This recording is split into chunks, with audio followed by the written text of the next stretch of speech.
তাহলে কি ফাঁস হয়ে গেল বলিউড বাদশা শাহরুখ খানের আপকামিং সিনেমা কিংয়ের লুক? কিভাবে কি হলো চলুন জেনে আসি। বলিউড বাদশা শাহরুখ খান, বয়স তার কাছে যেন এক সংখ্যা মাত্র। তার আসন্ন সিনেমা কিং নিয়ে অনুরাগীদের মধ্যে উত্তেজনার কমতি নেই। ছবিতে তাকে কোন রূপে দেখা যাবে তা নিয়ে বহুদিন ধরেই কৌতূহলে রয়েছেন অনুরাগীরা। এর মধ্যেই ফাঁস হয়ে গেল সেই ছবিতে শাহরুখের রূপ।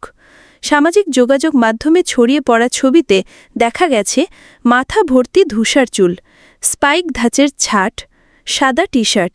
অনুরাগীদের অনুমান কিং ছবিতে এমন বেশিই দেখা যাবে শাহরুখকে।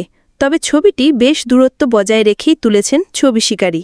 তাই শাহরুখের এই রূপ নিয়ে রয়ে গেছে ধোঁয়াশা।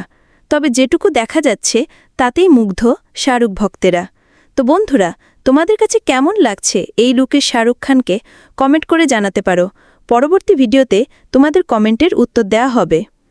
কিং ছবির শুটিং করতে গিয়ে বেশ কিছুদিন আগেই গুরুতর চোট পান শাহরুখ খান।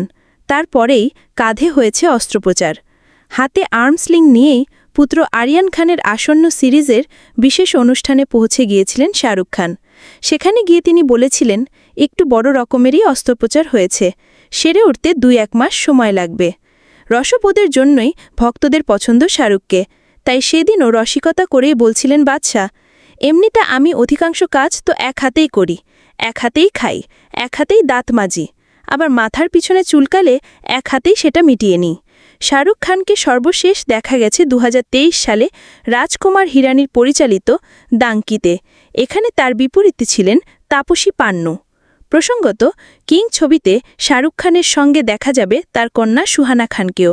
এছাড়াও দেখা যাবে দীপিকা পাড়ুকোন ও রানী মুখার্জিকেও।